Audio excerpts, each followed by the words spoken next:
Hello dear learners, welcome back to the channel. So आज है हमारा मोस्ट रिपीटेड पीवाईक्यू का डे 3।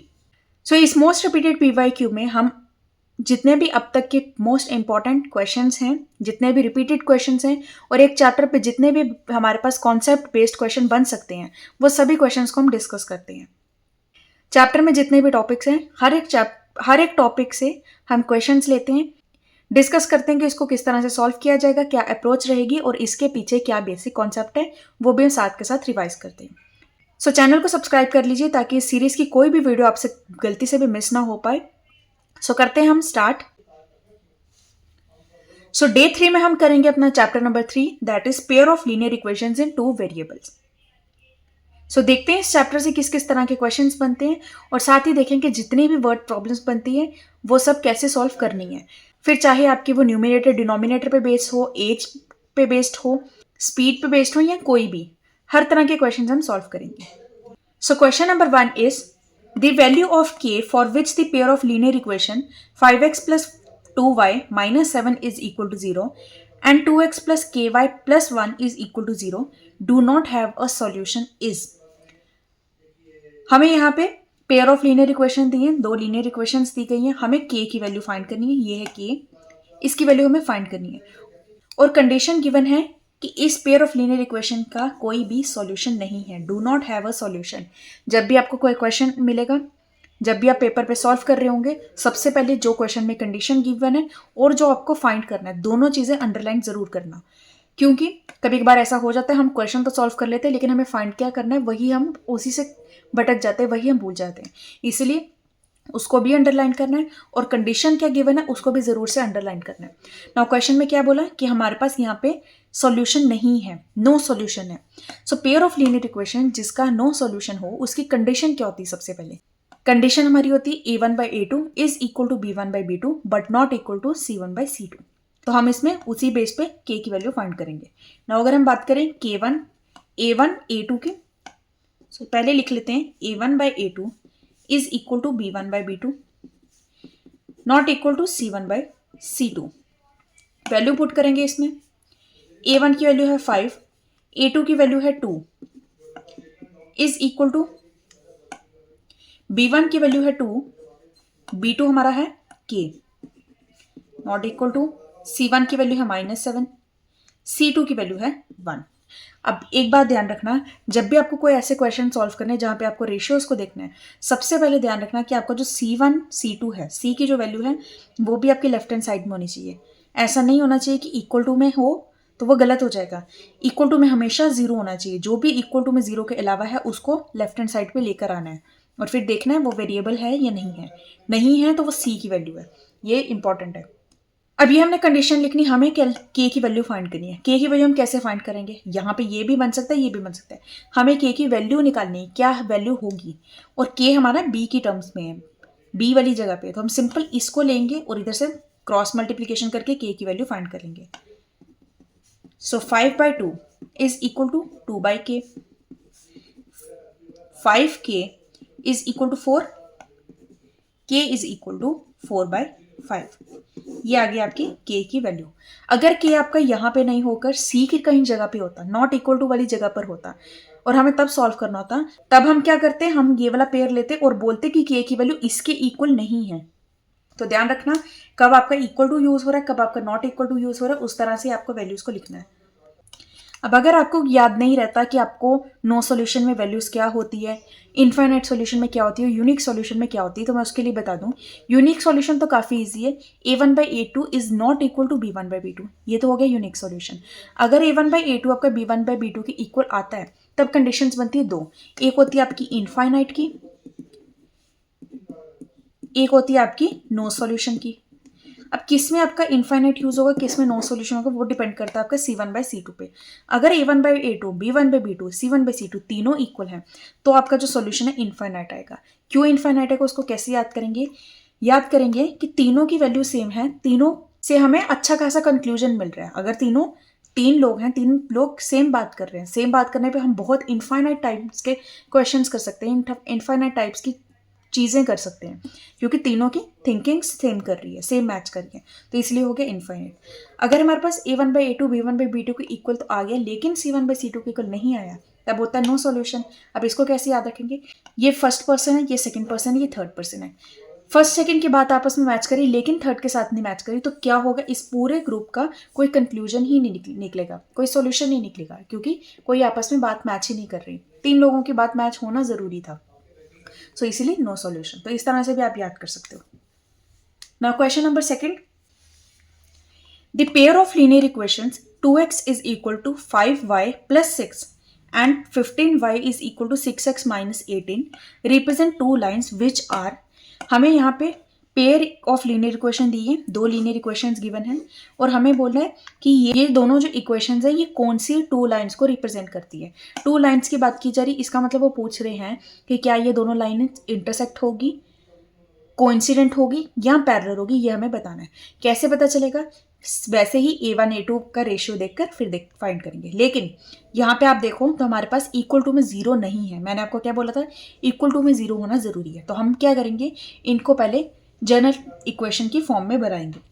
सो general expression अगर देखे जाए, सो ये बन जाएगा आपका 2x minus 5y minus 6 is equal to 0, और दूसरी आ जाएगी 15, पहले हम x लिखेंगे, 6x माइनस में आ जाएगा क्योंकि ये इधर गया, plus 15y plus 18 is equal to 0। तो इस तरह से हमने बना ली। अब a1 a2 देखते हैं वैल्यू। a1 हमारा है 2, a2 हमारा है माइनस 6, b1 हमारा है माइनस 5, b2 हमारा हो जाएगा 15, c1 हमारा है माइनस 6, c2 क्या है 18। अब इसमें देखते हैं, a1/a2 हमारा आएगा 2/-6 दैट इज -1/3, b1/b2 हमारा आएगा -5/15 दैट इज -1/3। अब a1/a2 b1/b2 के इक्वल आ गया। अब हम आगे c1/c2 को देखेंगे। अगर नहीं इक्वल आते तो यहाँ पे रुक जाते और कहते कि इंटरसेक्टिंग लाइंस हैं, लेकिन अब c1/c2 भी देखना पड़ेगा। c1/c2 is equal to -6/18 that is -1/3। तो यहाँ पे हमारे पास a1/a2 b1/b2 c1/c2 तीनों इक्वल हैं। इसका मतलब ये कौन सा केस हो गया, इनफाइनाइट सॉल्यूशंस का। और इनफाइनाइट सॉल्यूशंस कब आते हैं, जब हमारे पास कोइंसिडेंट लाइंस होती हैं। सो हम लिखेंगे a1/a2 is equal to b1/b2 is equal to c1/c2। सो इसका मतलब ये हमारे पास आ गया, लाइंस की बात की जा रही है, कोइंसिडेंट लाइंस। सो ये हो गया हमारे पास आंसर इसका। सो कोइंसिडेंट लाइंस क्या होती हैं, जो एक के ऊपर एक आती है। और कोइंसिडेंट लाइंस कब बनती है, जब इनफाइनाइट सॉल्यूशन होते हैं। तो इनफाइनाइट सॉल्यूशन मतलब कि दोनों लाइंस जो हैं उसमें x और y की हमारे पास बहुत सारी वैल्यूज होंगी, इनफाइनाइट वैल्यूज होंगी, जो सेटिस्फाई करेगी दोनों को। तो सेटिस्फाई कब करेगी, जब दोनों लाइंस ही एक दूसरे के ऊपर होगी। सो इसीलिए कोइंसिडेंट लाइंस आ गया। और अगर लाइंस नहीं पूछा जाता, सॉल्यूशन पूछा जाता, तो इनफाइनाइट सॉल्यूशन बोलते हैं। सो जब भी ये इस टाइप के क्वेश्चन आएंगे, हमने रेशियो को फाइंड करना है, लेकिन सबसे पहला स्टेप हमारा क्या होगा, हमें जनरल एक्सप्रेशन की फॉर्म में इसको बनाना है। तो ये बनाकर फिर हमें सॉल्व करना है। Now question number 3, the pair of equations y is equal to 2 and y is equal to -3 has. अब हमारे पास यहाँ पे ये भी इक्वेशंस गिवन है, हमने बताना है कि इसकी क्या कंडीशन होगी, इसके क्या सॉल्यूशंस होंगे। अब इंपॉर्टेंट है कि यहाँ पे y इज इक्वल टू 2 और y इज इक्वल टू 3 दिया है, x यहाँ पे 0 है दोनों में। अगर इसको हम एक बार ग्राफ पे प्लॉट करें ताकि हमें अच्छे से याद हो जाए कि इस टाइप के क्वेश्चंस की वैल्यू क्या आती है। तो ये मेरे पास x एक्सिस है, ये y एक्सिस है, इसको 1 दे देते हैं, 2 3, ये -3 था तो -1 -2 -3। क्योंकि मैं यहाँ पे सिर्फ क्वेश्चन नहीं ना सॉल्व करा रही, मैं समझाऊंगी भी, इसीलिए थोड़ा सा एक्सप्लेन कर लेते हैं इसको। सो ये मैंने छोटा सा ऐसे बना लिया ग्राफ। अब अगर हमें बोला कि y इज इक्वल टू 2 है, y इज इक्वल टू 2, लेकिन x की वैल्यू कोई भी नहीं है, 0 है x की वैल्यू, x यहाँ पे है ही नहीं। ठीक, इसको मैं इस तरह से भी लिख सकती हूँ, 0x plus Y is equal to 2। इस इक्वेशन को इस तरह से भी लिख सकते हैं। अगर मुझे x दिखाना ही है तो मैं इस तरह से लिख सकती हूँ, क्योंकि x के साथ 0 है तो ये तो 0 आ जाएगा, तो बात तो यही आएगी।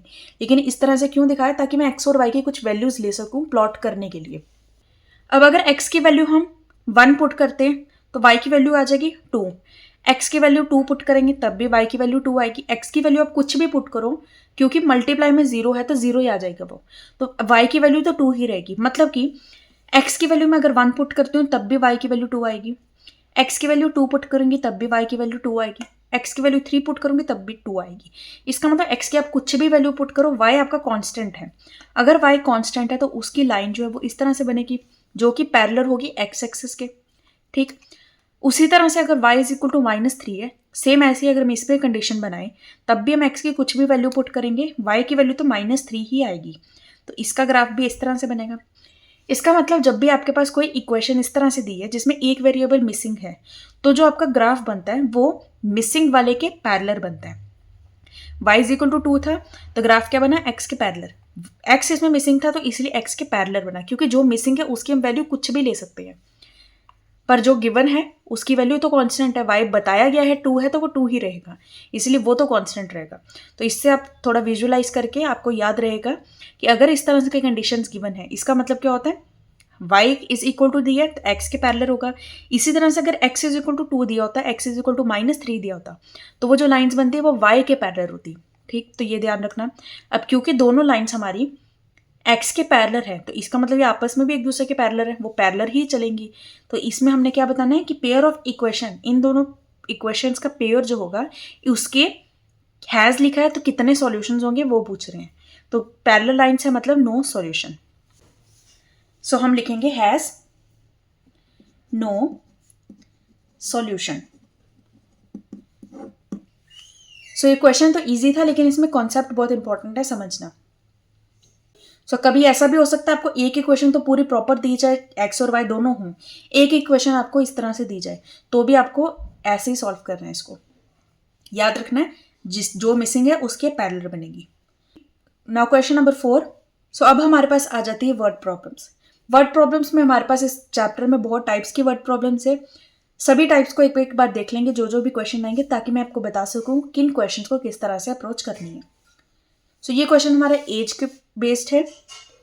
3 years ago, Rashmi was thrice as old as Nazma. 10 years later, Rashmi will be thrice as old as Nazma. How old are Rashmi and Nazma now?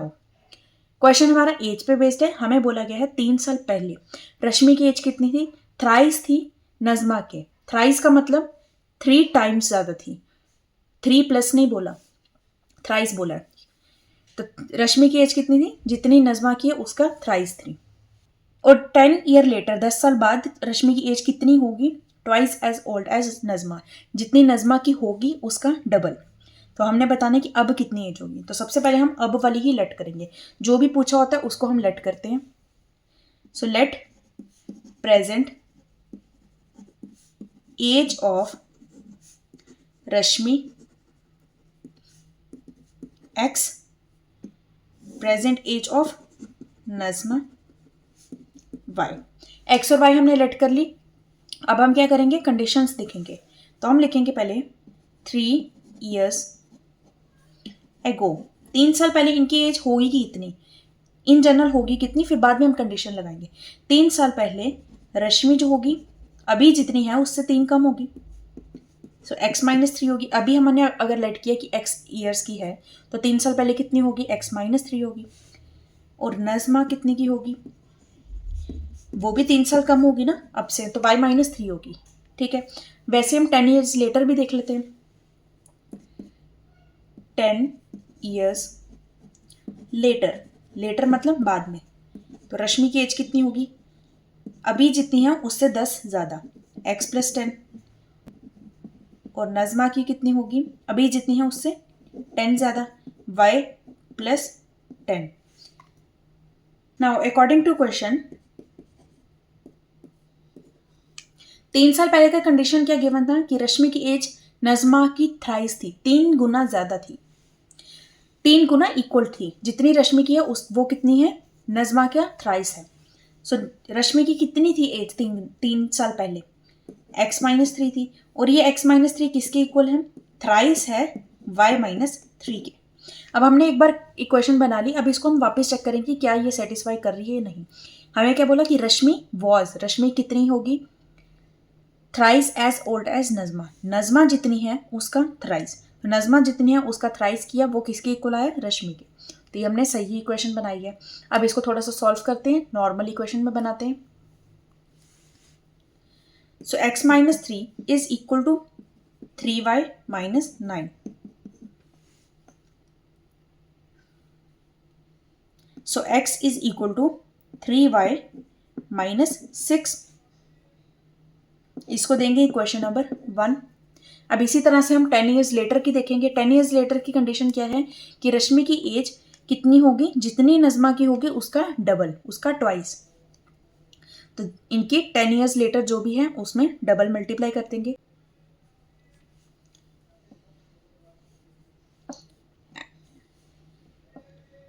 And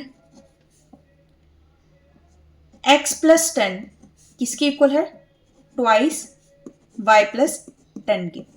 अब इसको भी सॉल्व करेंगे। x plus 10 is equal to 2y plus 20, x is equal to 2y plus 10। ये हो गई equation number 2।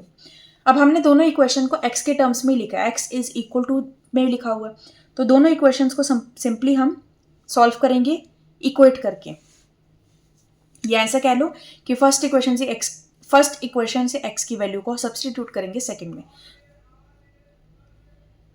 तो लिख लेते हैं substitute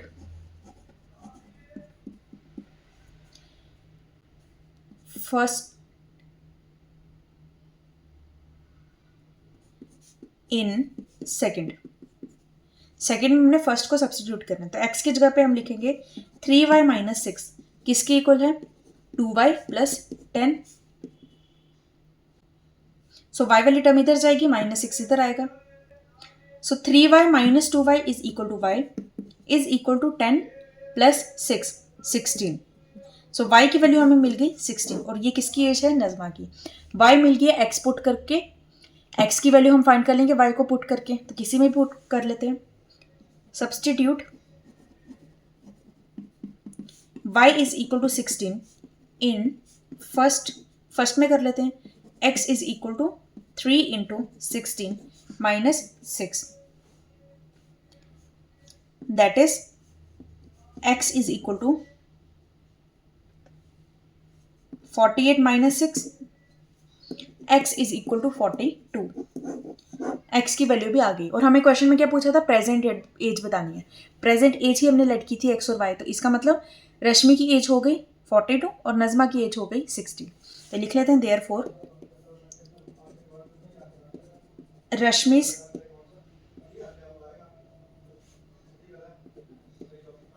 present age is equal to 42, नजमा's present age is equal to 60। So ये हमने सॉल्व कर लिया question.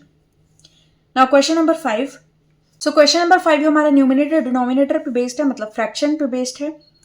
If we add 1 to the numerator and subtract 1 from the denominator, a fraction reduces to 1। If it become 1/2 if we only add 1 to the denominator. What is the fraction?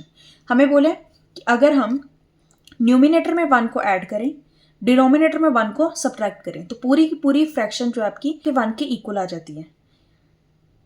और fraction आपकी 1/2 कब बनती है, अगर हम सिर्फ denominator में 1 को ऐड करें, न्यूमिनेटर में कोई चेंज ना करें। तो हम सबसे पहले लेट करेंगे कि हमारी फ्रैक्शन है क्या। So let fraction be x by y, तो इसका मतलब x आपका न्यूमिनेटर है, y आपका डिनोमिनेटर है। नाउ अकॉर्डिंग टू क्वेश्चन क्या कंडीशन बोली है कि अगर हम न्यूमिनेटर में 1 को ऐड करें, सो x प्लस 1 करें, और डिनोमिनेटर में 1 को सब्ट्रैक्ट करें, y माइनस 1 करें, तो पूरी की पूरी इक्वेशन आपकी 1 के इक्वल बन जाती है। अब इसको हम सॉल्व करेंगे, x plus 1 is equal to y minus 1 हो जाएगा। So x is equal to y minus 2, equation number 1। Second condition क्या बोली है, पूरी की पूरी फ्रैक्शन आपकी 1/2 का बनती है अगर हम सिर्फ डिनोमिनेटर में 1 को ऐड करें, न्यूमिनेटर में कुछ नहीं करना। Also x divided by y plus 1 is equal to 1/2। So cross multiplication 2x is equal to y plus 1, इसको इक्वेशन नंबर 2 दे देते हैं। अब हम फर्स्ट को सब्सटीट्यूट करेंगे सेकंड में, मतलब x की वैल्यू जो हमने ली है y माइनस 2, उसको हम इसमें पुट करेंगे और फिर y की वैल्यू फाइंड करेंगे। So substitute first in second. So 2 into y minus 2 is equal to y plus 1, 2y minus 4 is equal to y plus 1। So y इधर जाएगा, 4 इधर आएगा। So 2y minus y is equal to 5। So y की value 5 आ गई। अब x की value put ले लेते हैं, substitute y is equal to 5 in first. So x is equal to 5 minus 2 that is 3। तो x की वैल्यू क्या आ गई, 3 के इक्वल आ गई। देयरफॉर फ्रैक्शन हमारी है 3/5, ये आपकी रिक्वायर्ड फ्रैक्शन है। सो ये सिंपल सा क्वेश्चन था। बस न्यूमिनेटर डिनोमिनेटर में ध्यान रखना है कि न्यूमिनेटर में और डिनोमिनेटर में साइमल्टेनियसली आपको जो भी कंडीशन दी है वो पुट करनी है, वो अप्लाई करनी है। जैसे न्यूमिनेटर में ऐड था, डिनोमिनेटर में सब्ट्रैक्ट था, तो दोनों एक ही साथ होने चाहिए, तभी आपकी वैल्यू आएगी। The values of x and y satisfying the two equations 32x plus 33y is equal to 34, 33x plus 32y is equal to 31 respectively are। मतलब हमें यहाँ पे दो इक्वेशंस दिए हैं, हमें x और y की वैल्यू पुट करनी है, हमें x और y की वैल्यू को फाइंड करना है। नाउ इस टाइप के क्वेश्चंस अगर आप इसको ध्यान से देखो तो जो आपका x के साथ कोफिशिएंट है 32, वो इस इक्वेशन में y के साथ कोफिशिएंट है, जो यहाँ पे y का कोफिशिएंट है वो यहाँ पे x का कोफिशिएंट है। तो इस तरह के क्वेश्चंस जहां पर आपके दोनों इक्वेशंस में कोफिशिएंट जो है वो एक बार x के लिए साथ हैं, एक दूसरी इक्वेशन में y के साथ हैं, या जो y के साथ है पहली इक्वेशन में वो दूसरे में x के साथ है, तो इसके लिए हमारे पास स्पेशल मेथड होते हैं। तो हम इसमें क्या करते हैं, पूरी इक्वेशन को एक बार ऐड करते हैं और एक बार सब्ट्रैक्ट करते हैं। तो हम पहले करेंगे, इसको इक्वेशन 1 दे देते हैं, इसको सेकंड। एग्जाम में आप प्रॉपर इसको इक्वेशंस को वापस लिखोगे, फिर 1 और 2 डालोगे। मैं तो यहाँ पे ऐसे ही लिख रही हूँ। सो हम लिखेंगे एडिंग फर्स्ट एंड सेकंड, दोनों को ऐड करेंगे।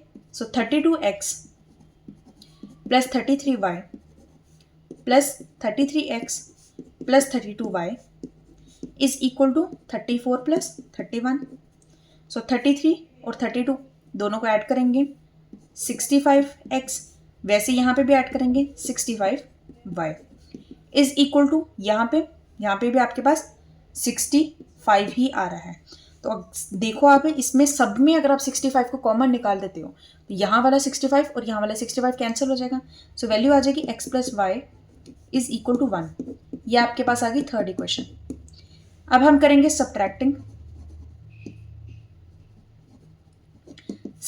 First and second. So 32x plus 33y minus 33x minus 32y is equal to 34 minus 31। अब यहाँ पे 32 में से 31 माइनस करेंगे, माइनस x आ जाएगा, यहाँ पे 33 से 32, so plus y is equal to 3। So ये आ गया आपके पास इक्वेशन 4। अब हमने थर्ड और फोर्थ इक्वेशन को सॉल्व करना है ताकि हमें x और y की वैल्यू मिले। अब यहाँ पे दोनों इक्वेशन में अगर आप देखो, x के जो साइन है यहाँ पे पॉजिटिव है, यहाँ पे नेगेटिव है, तो हम सिंपल इसमें एलिमिनेशन मेथड को यूज कर सकते हैं।